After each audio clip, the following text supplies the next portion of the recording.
Don Lemon is arrested. There's a new nationwide school choice program, and there's a new sheriff in town at the Fed. All that and more today on The Nathan Hale Show.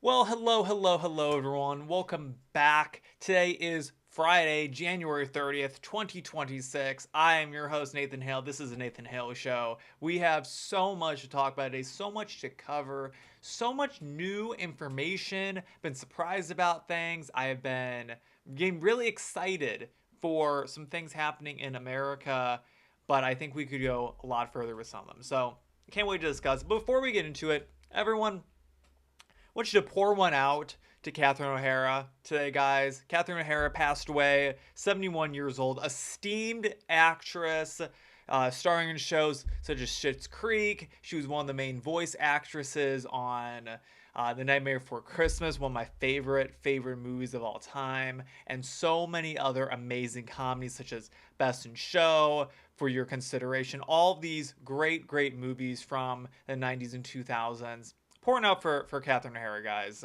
Gotta do it. Just gotta have a moment. I think a moment of silence. Say, remember her. Go watch one of her movies. They're all over the internet. They're all over all the streaming platforms. So if you got the DVD one, even better. So icon Catherine O'Hara, may she rest in peace. All right. Well, our very first story today comes from our old friend, Don Lemon.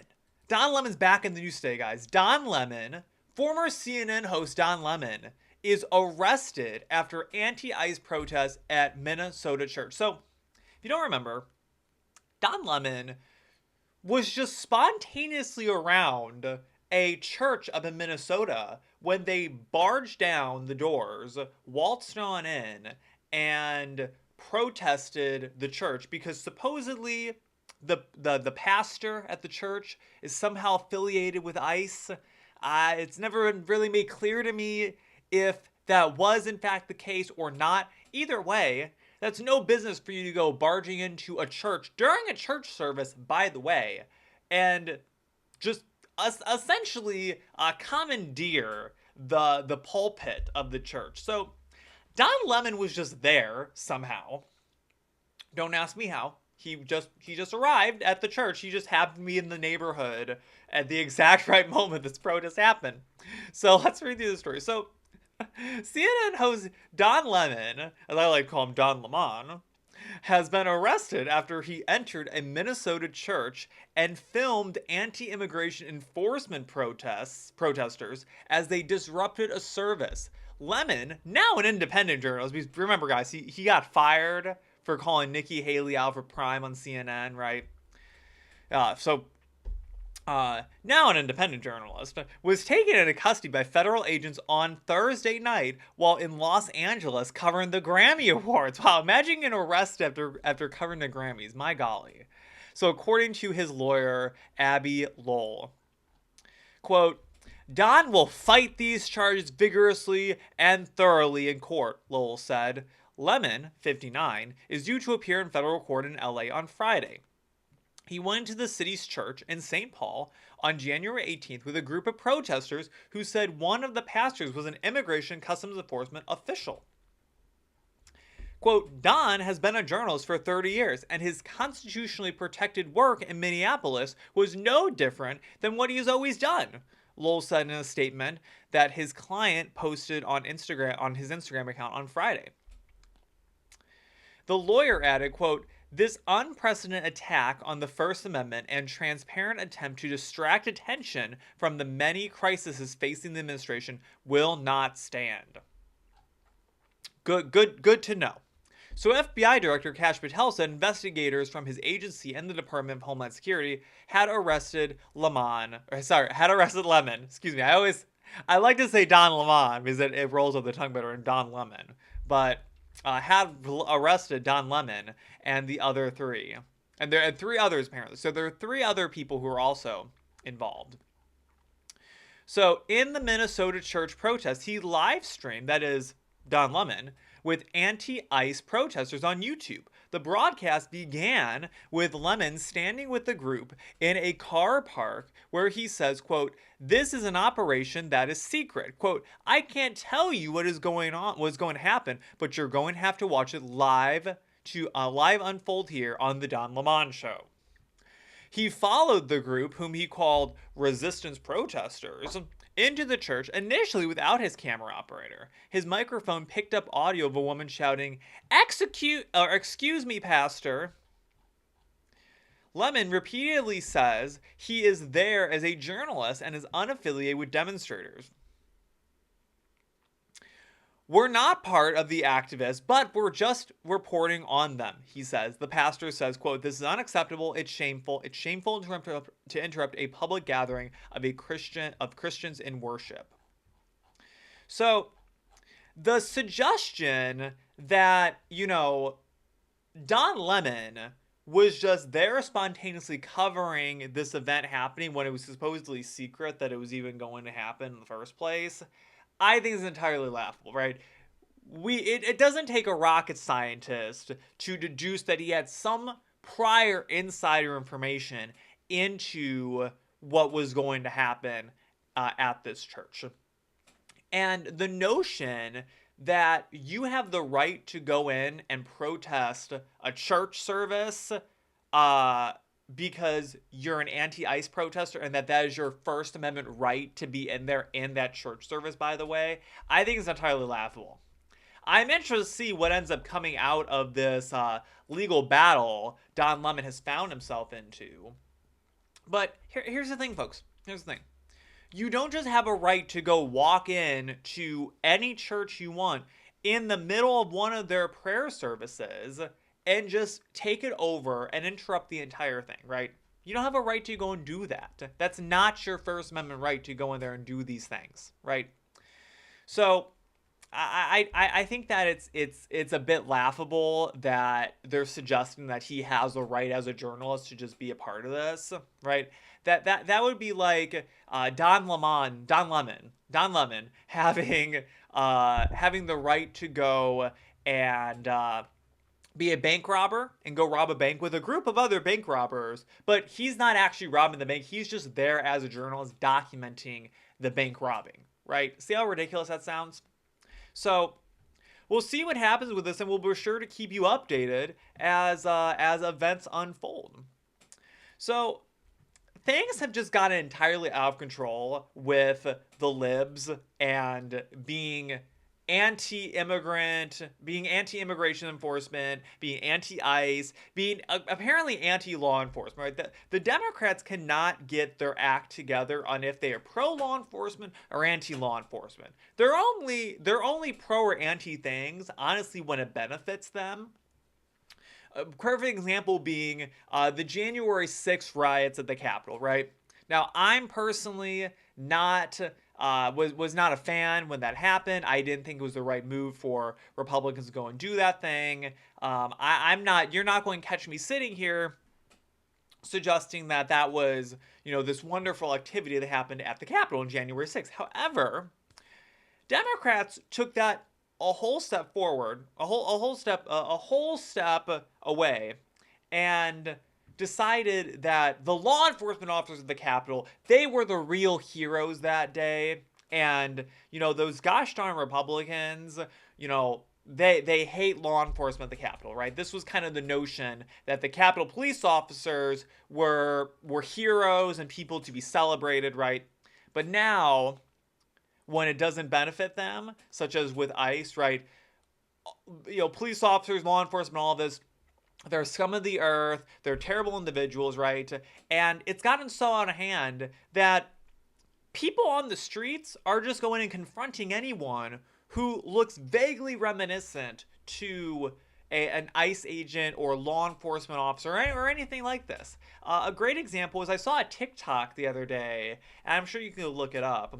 I didn't think to pull it for the show, but it showed these are regular old people driving around their car, and they're being followed by anti-ICE protesters.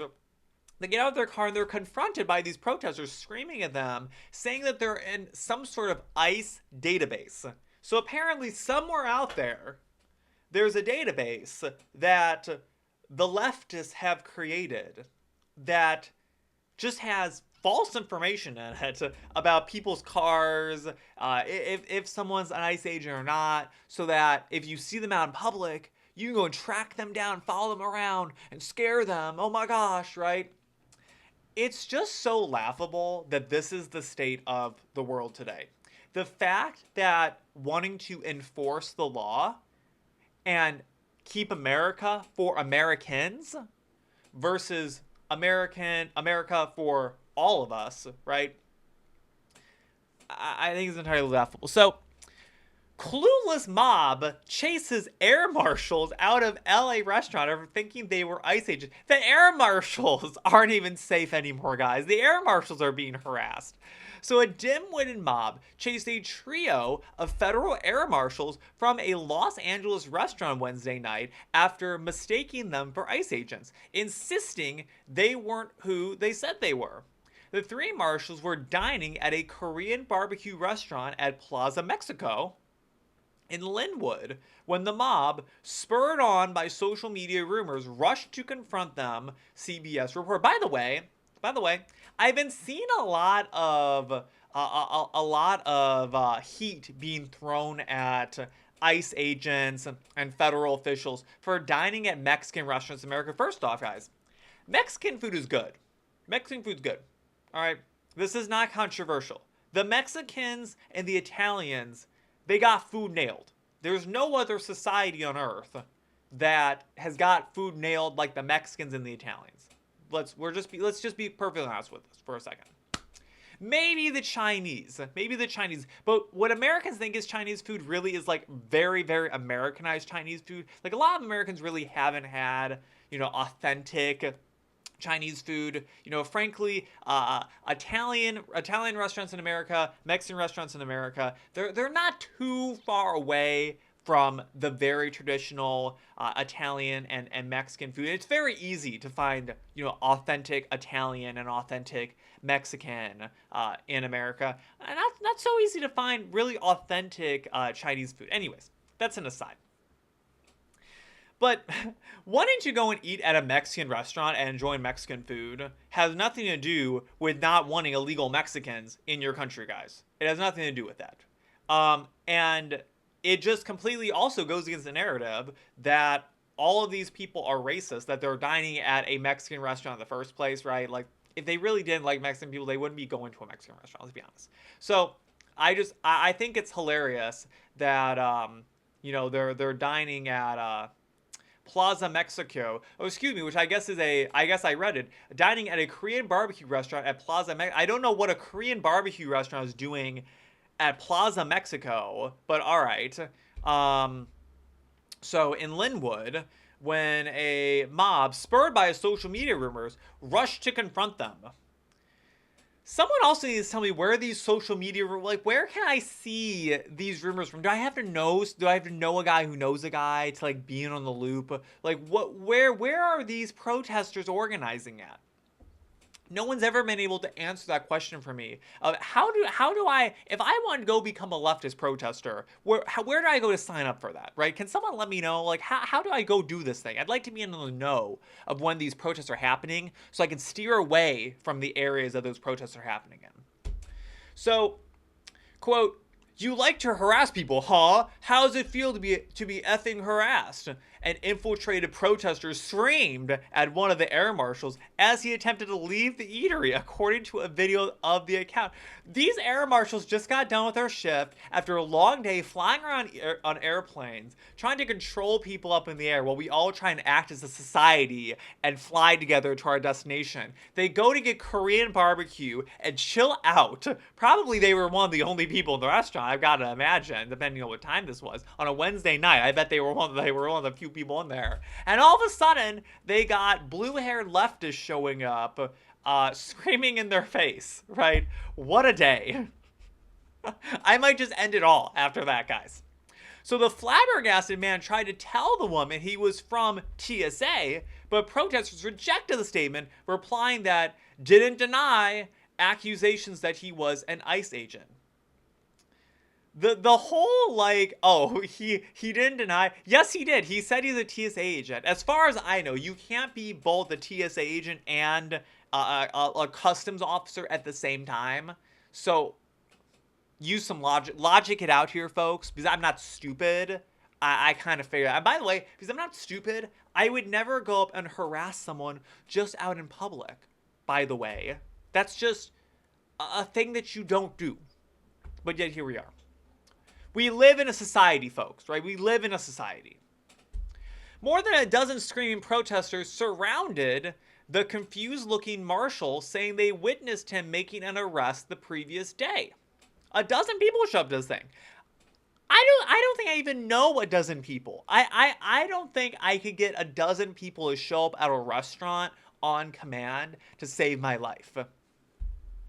But yet, these people can. So, quote, "It might be an Asian guy," the marshal replied, suggesting protesters had confused him with someone else. Quote, "But I'm showing you my credentials. TSA. He showed him his ID." The crowd grew so rowdy that the Los Angeles Sheriff's Department was called in to help prompting dozens of deputies and 2 nearby stations to arrive at the scene.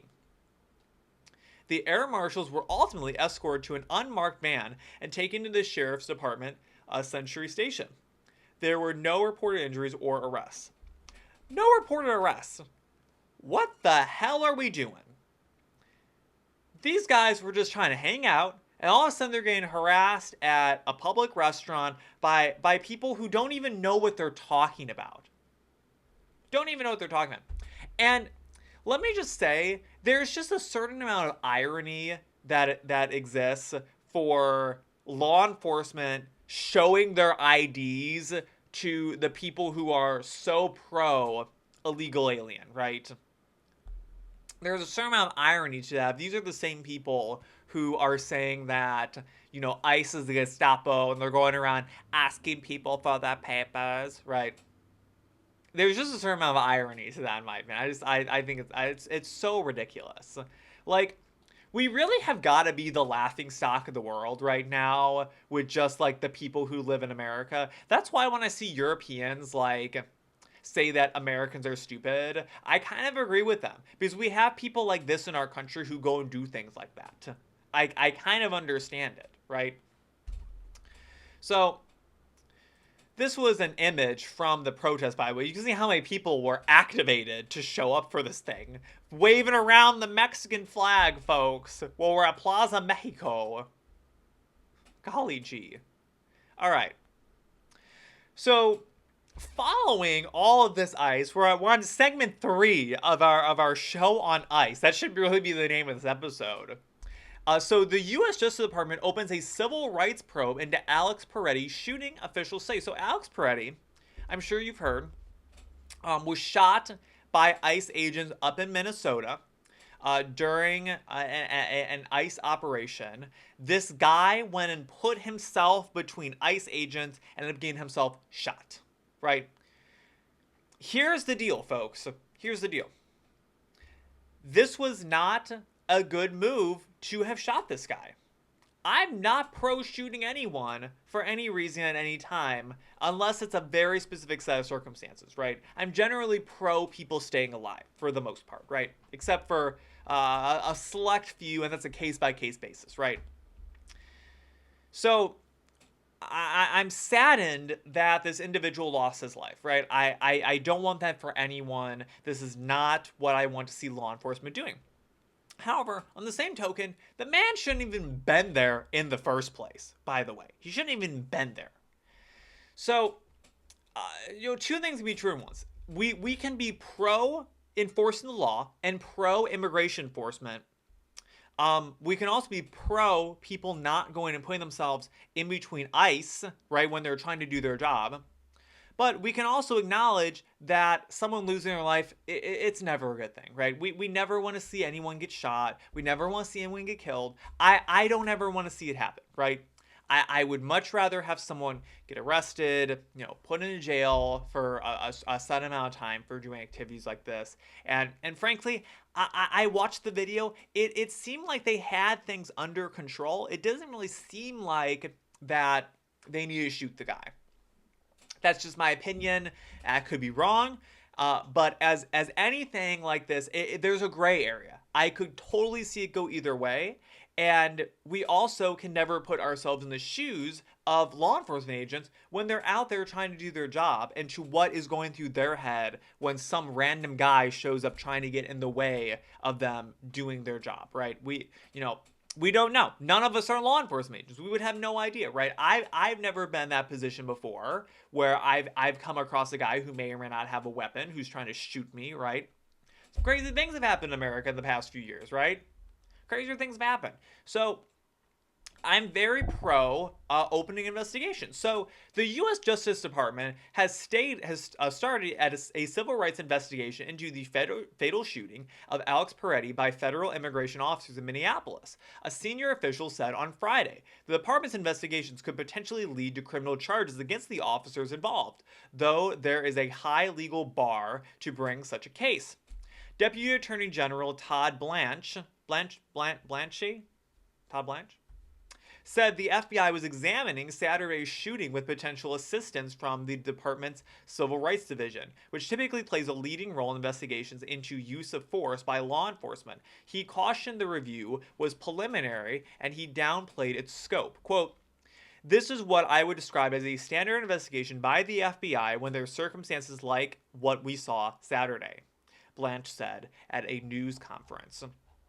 So I'm very pro law enforcement. I'm very pro law. And if the law says that this officer was in the wrong, then he was in the wrong. I trust the judgments of the courts. I might not agree with how long the sentence is, but that's neither here nor there at this point, right? But either way, I'm glad there's an investigation being open in this. I'm not sure, but I hope there's also one that was open for the Renee Good case as well. I think that any time a situation like this, it's extremely sad, but there's a lot of gray area, and it really does take a court to determine what that gray area actually is and put some sense to it. So I'm glad to see it, right? I'm glad to see it. I'm on the side of the law enforcement officers that they're trying to enforce the law, and this guy shouldn't have been there in the first place, right? But also, I didn't want to see the guy get shot. So I don't think that's a controversial statement to make. So we got one more story of ice, guys. Hold on. We're almost done with this. So there was just so much today. I really hate it when there is so much news about one really specific topic happening in America. There's so many other interesting things happening in America at any given point in time that when the entire news cycle is dominated by ICE, for example, right? It just gets so exhausting, right? There's so many other interesting things happen. The same thing happened with Ukraine. The same thing happened with Palestine. The whole news cycle is just Palestine, Ukraine. Right now it's just ICE, right? And then once they run out of ICE stories, then it'll go back to Trump, right? We're just be nonstop Trump. So I try my best, folks, to try and get you a nice variety of stories, but it's hard sometimes. All right. So, no school, no work. Businesses and schools shut down for nationwide anti-ICE strike. Oh boy, another one of these, folks. So businesses across the country are shutting down, and multiple school districts have canceled classes for an anti-ICE protest scheduled for Friday. The strike calls for businesses to close, for parents to keep their kids home from school and refrain from shopping, and to go out and protest federal immigration enforcement. The strike aims to remove federal law enforcement officers from cities nationwide. That'll really do it, guys. Not going to shopping at Target. Oh boy. The federal government's really going to pay attention to that.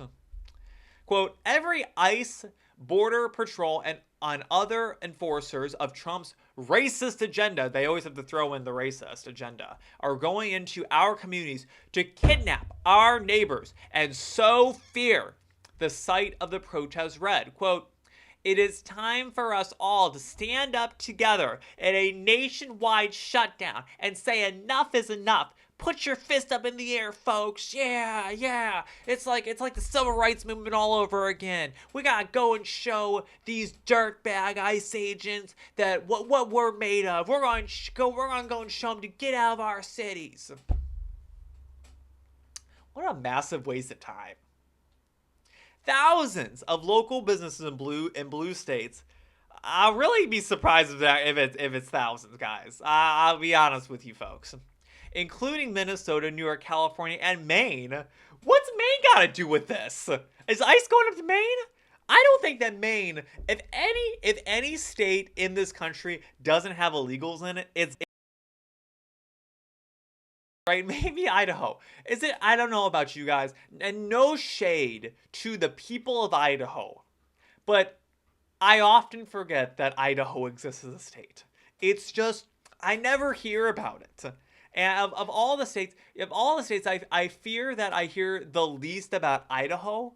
Uh, Not Minnesota, Montana, Idaho, Montana, and maybe Maine. But of those three, Idaho, right? I don't think I can even name you a single senator from Idaho, right? That's saying something for me, right? No shade to the people of Idaho. I know it's just giving me an Idaho hit session right here, but why is Maine having anything to do with this? The Red Lobster, the lobster country, right? So they have posted to their social media accounts to signal their intent to close down to protest immigration and customs enforcement. Additionally, at least 2 school districts, both in the Denver area, canceled school for Friday over the strike. The districts were reportedly overwhelmed with teachers calling off work to participate in the anti-ICE demonstration. And of course, the teachers' unions love this, right? If these teachers were mass calling out to go to a Trump rally, they'd all be fired, right? But because it's anti-ICE, the teachers unions are all over it. Because as we know, the teachers unions are nothing but the education arm of the Democrat Party to indoctrinate our youth.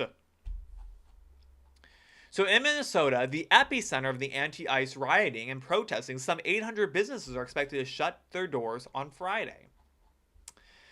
So one of them, or let's see, I thought I had an Instagram post here. I guess I don't. Excuse me, you're getting a sneak peek into the rest of the episode. So the strike is being backed by a number of far-left activist groups, including Code Pink, the Council of American Islamic Relations, CARE, Defend Immigrant Families Campaign, and the Palestinian Youth Movement. The usual suspects. I have a theory that, whatever's happening at the time, the same protests, or they just rebrand themselves. Like, where is BLM at, right? BLM is nowhere to be seen. I think that BLM has just rebranded into these other organizations. So does anyone have a does anyone have a pulse on where the people who are running BLM are at? Are they living in their big, large mansions, out in Key West, right, wherever they're at? Oh my gosh. The irony of this is that had Alex Preddy just stayed home, he wouldn't have gotten shot. The irony of this is that had Renee Good been at work, she wouldn't have gotten shot, right?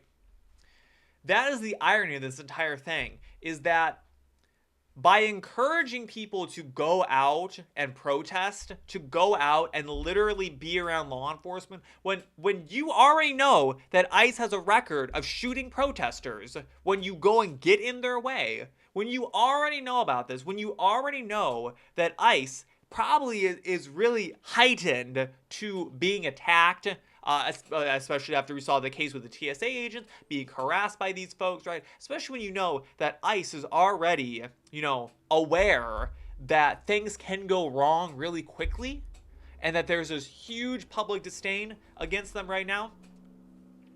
That's the perfect time to go and protest them even more. I'll be staying in my home this weekend, folks. I will not be going anywhere, right? 1, because I don't have an issue with ICE at all. 2, I don't want to get shot because I got put in between an ICE agent and him trying to do his job. right? And 3, I have a job. I have a job. I have a job. I work today. I worked yesterday. I worked the day before. I've got a life. I've got a life. I don't need to go and do these protests. You know, 9 times out of 10, 9 times out of 10, it doesn't warrant the protest, guys. 9 times out of 10, when I see people protesting literally anything, it's never that. It's not that serious. It really isn't. Like, even this, it's not that serious. ICE going and enacting and enforcing federal law, it's not that serious, guys. It's not that serious. You all know this. We all know this. We're the normal people. This is a show for normal people. The Nathan Hale Show, a show for normal people. That's why I got to rebrand too. We're normal people. We recognize we're not crazy. A show for not crazy people. A show for regular Americans. That's what I should rebrand to. All right.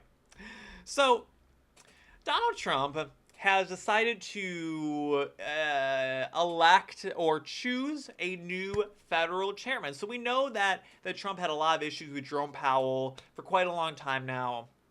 Jerome Powell's term is coming to an end, and so Donald Trump has picked Kevin Warsh. Kevin Warsh. Sounds like how my southern grandpa would say wash. Kevin Warsh. You gotta really move your jaw. Kevin Warsh. So let's read about him. So President Donald Trump on Friday nominated former Federal Reserve Governor Kevin M. Warsh to serve as the board's next chairman. Trump's long-awaited announcement comes after months of the president vowing to replace outgoing chairman Jerome Powell. Warsh came as a bit of a surprise as conventional wisdom had consolidated around 3 candidates: National Economic Council Director Kevin Hassett, BlackRock executive Rick Ryder, and Fed Governor Christopher J. Waller. In a Truth Social post, the president said that Warsh would go down as one of the great Fed chairmen, maybe the best. Warsh will need Senate confirmation to take his post, though with a Republican majority in the upper chamber, it seems likely that he will soon take the reins at the Fed. Warsh began his career on Wall Street as an investment banker for Morgan Stanley before joining the Bush administration as an economic advisor in 2002. President George W. Bush named him to the Federal Reserve Board in 2006, where at 35, Warsh became the youngest governor in the Fed's history. Wow, really interesting. All right. Warsh played a key role during the 2008 financial crisis, helping coordinate the central bank's response. He was involved in efforts surrounding the government rescue and bailout of AIG and the emergency deal that led J.P. Morgan Chase to acquire Bear Stearns as markets unraveled. After leaving the Fed in 2011, Warsh joined the board of UPS and became a distinguished visiting fellow in economics at the Hoover Institute. Warsh met his wife, Jane Lauder, while they were undergrads at Stanford University. Lauder is the daughter of Ronald Lauder, the heir of the Estee Lauder companies, and a close friend of President Trump. Lauder reportedly gave Trump the idea to purchase Greenland. Oh. So thank God for Estee Lauder, guys. Putting that idea. So I guess I finally got an answer to where Trump came up with the whole buying Greenland thing. It was Estee Lauder. Thank you very much to Estee Lauder for putting that ridiculous idea in the president's head. Round of applause for Estee Lauder. All right. Warsh has gained back to the Fed. Warsh has gained a reputation as a fiscal hawk. The United States is not Greece, Warsh said in a 2010 speech. Quote, "We have the largest, most robust economy in the world. We have the deepest, most liquid financial markets, and the dollar is the world's reserve currency, bestowing key advantages upon us. But none of this is our birthright. It must be earned and re-earned." He warned the Fed's post-crisis stimulus could spark inflation and argued against expanding quantitative easing, pushing for a tighter monetary stance and a smaller Fed balance sheet. He has argued the decisions over which assets the central bank buys and holds influence market pricing in ways he believes are better left to the Treasury Department. Like Treasury Secretary Scott Bessent, Warsh once worked for investor Stanley Druckenmiller and has suggested that artificial intelligence could boost growth without reigniting inflation. He has also drawn a firm line around the Federal Reserve's role, stating, quote, "The Federal Reserve is not a repair shop for broken fiscal trade or regulatory prices." Despite his reputation as a hawk, Warsh has recently argued for lower interest rates and sharply criticized Powell for moving too slowly. Their hesitation to cut rates, I think, is actually quite a mark against them. It's as if they've lost some of their credits from the credibility. Truth is, in economics and inflation, bygones are not bygones. The specter and the mist they made on inflation, it has stuck with them. So one of the reasons why the president, I think, is right to be pushing the Fed publicly is we need regime change in the conduct of policy. So I'm interested to see what how Kevin Warsh does. That's him on the left, I believe, and we'll see. I mean, I trust the president's judgment until I have data otherwise, right? I trust President Trump on about 90% of things, and thus I trust his picks for these various positions. So we'll just see how things go. My position is I don't think the heat against the Fed is nearly as deserved as people would like to think it is. Now, to be honest with you folks, I'm not a finance guy in the way there are a lot of people out there, right? I'm not in that sphere. However, I do know the Fed is an independent agency. I do know how the Fed is mostly supposed to function, right? And my feeling is that the Fed is made up of a whole bunch of nerds. The Fed is made up of a board of a whole bunch of humongous finance nerds. And it's not to say that they can't be influenced by politics or they don't do things in certain ways or they like other presidents more than others, right? However, at the end of the day, these are still massive nerds working at the Fed. My feeling is that the nerds at the Fed like the interest rates where they're at. That's where they should stay at. I trust the Federal Reserve to make the right choice in that sense. However, I can understand where people are coming from. They want to see rates lower even more. But I see both sides of the argument is what I'm trying to say. So we'll see how Kevin Warsh does. And it'll be nice to see Jerome Powell get out of the way, right? Not that I really have an issue with Jerome Powell necessarily, but I'm excited to see the president stop complaining about the guy. What will be interesting, though, is if the president starts complaining about this guy, right? Because the president has installed many people over the course of his presidency that he has turned around on after putting them into their positions. So we'll just have to see what happens. So, however, Mark Carney, Canada's Canadian Prime Minister, Mark Carney, praises Trump's pick to lead Federal Reserve, and he says he's a fantastic choice. Now, Mark Carney was a former banker, right? Former Bank of England guy. So I would assume that he'd be a big fan of people who are also former bankers, such as Kevin Warsh. So Prime Minister Mark Carney says he supports U.S. President Donald Trump's choice to head the Federal Reserve. Carney's statement comes during heightened tensions between Ottawa and Washington on the trade front. Carney has previously interacted with Warsh during his time serving as the governor of the Bank of England from 2013 to 2020. Carney had hired Warsh in 2014 to conduct an in-depth review of transparency practices at the bank. Recommendations from Warsh started being implemented shortly after his review was completed. Warsh's work for the Bank of England was highlighted by Trump in his social media post announcing the nomination. Warsh is a former Federal Reserve governor who's currently a distinguished visiting fellow of economics, blah, blah, blah. We already talked about that. All right. So Warsh is set to replace Powell, whose second four-year term expires in May. Trump had first appointed Powell as chairman during his first term as president, but has often publicly criticized him since, saying the independent Federal Reserve is keeping interest rates too high. So, do with that what you will. Canadian Prime Minister is a fan of him. Now, I'm not a fan of Mark Carney at all in any way. However, I do recognize that Mark Carney, who I believe is actually the gentleman on the right here, I recognize that Mark Carney is a big bank guy, right? So here's kind of how I'm feeling right now. If you're pro big bank and you think that the people who are running the big banks in America are really qualified to be handling people's money, you probably like Kevin Warsh. If you're not a fan of the big banks in America at all, you're probably not a fan of him.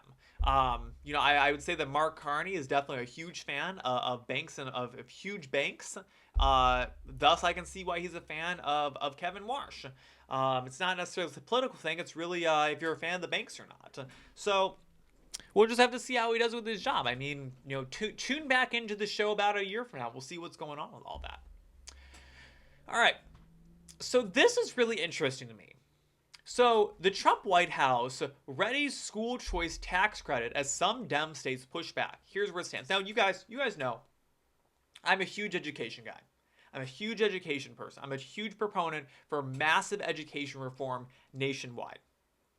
Our schools have become so corrupt.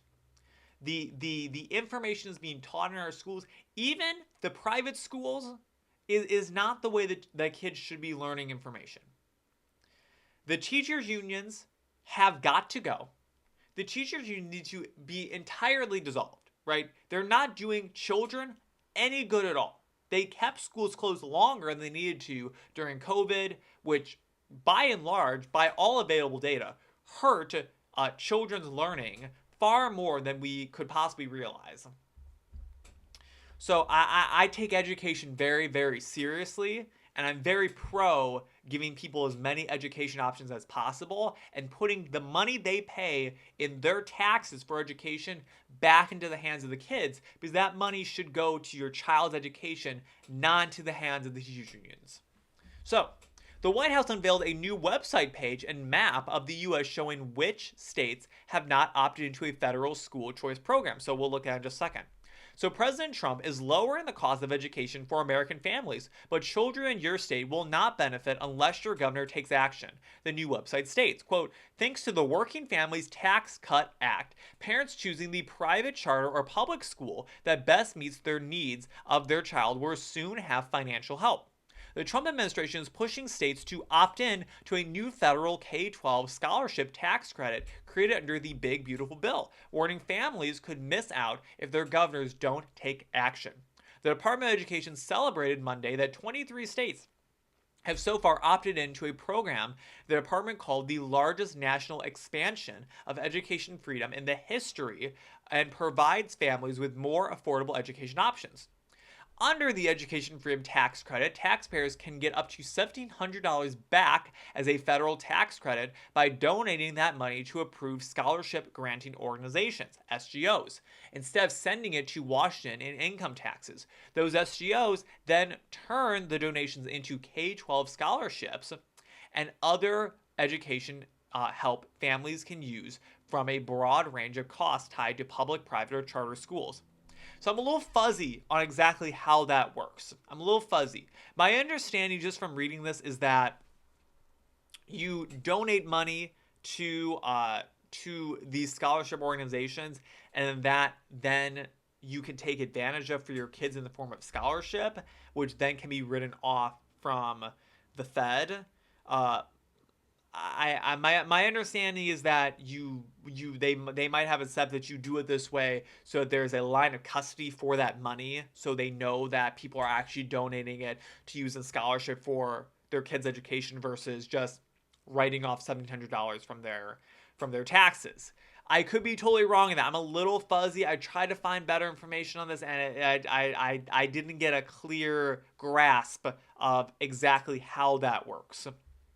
So beginning January 1st, 2027, Americans can reduce their tax burden by contributing to an improved scholarship granting organization, the new website claims. Quote, will anyone in America take advantage of this tax credit next year? Families cannot receive a scholarship if their governor blocks their state's participation. Your voice is critical to ensure governors know about their responsibility to ensure that every family has affordable access to the best education for their child's individual needs.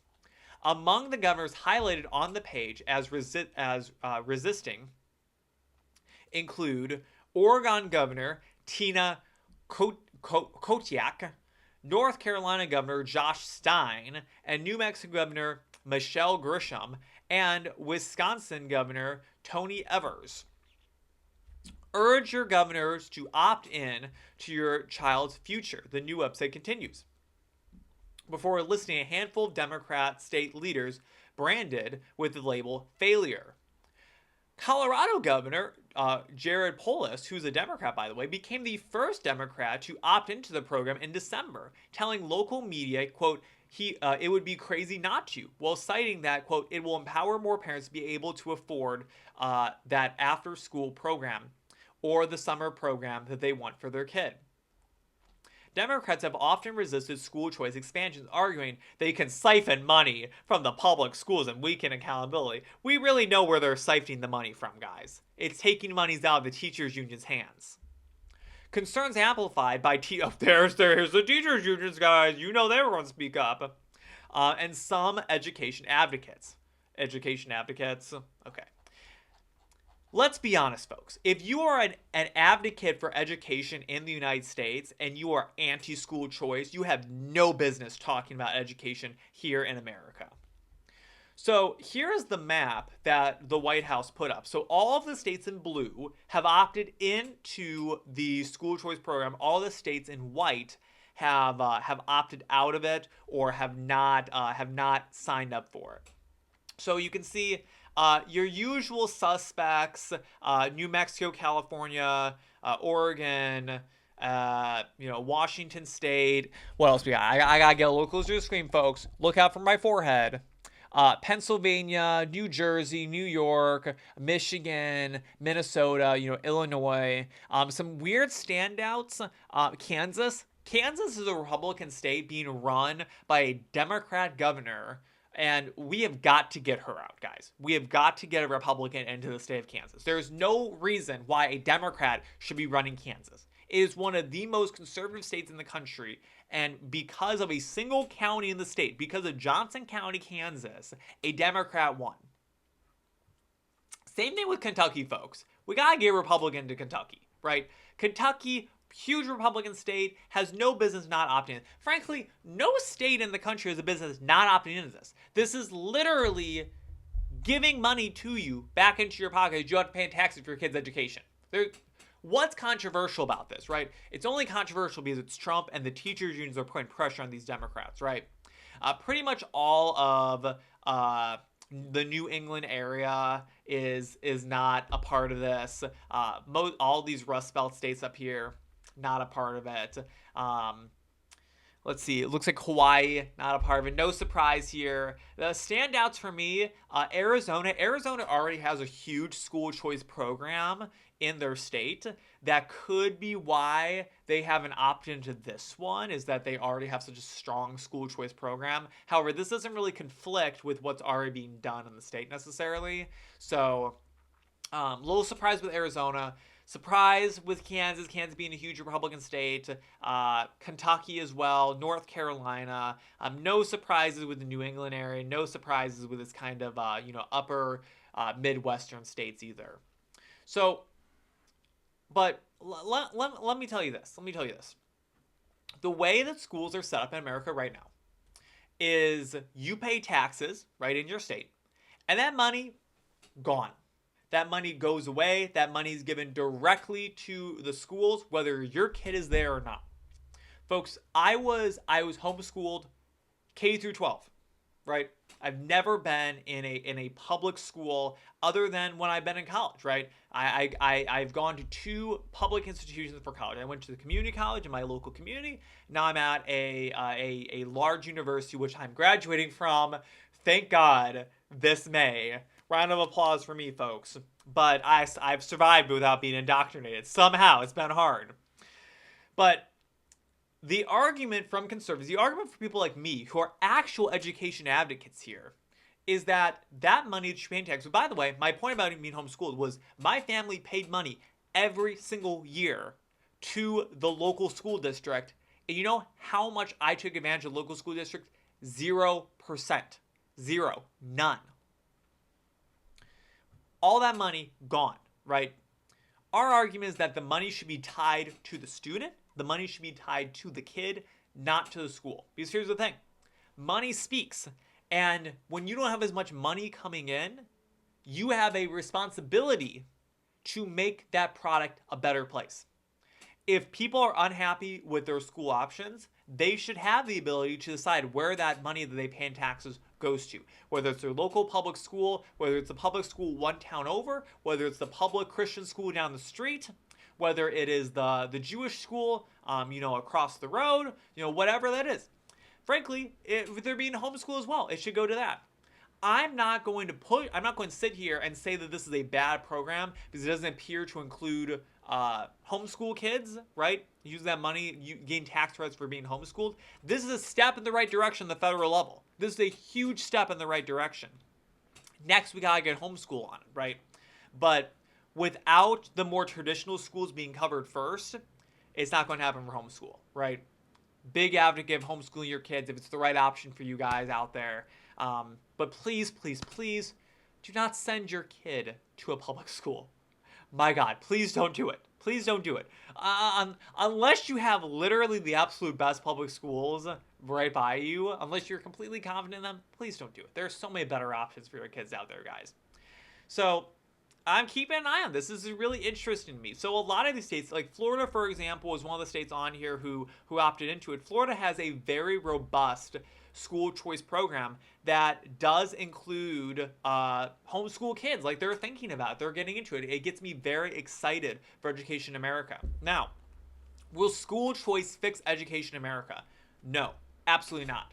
Will school choice improve education outcomes for kids? Absolutely it will. Because if parents can decide where they want to send their kids to school to give their kid the best option at education, that should be cheered. That should be something that we praise. That should be something we all want.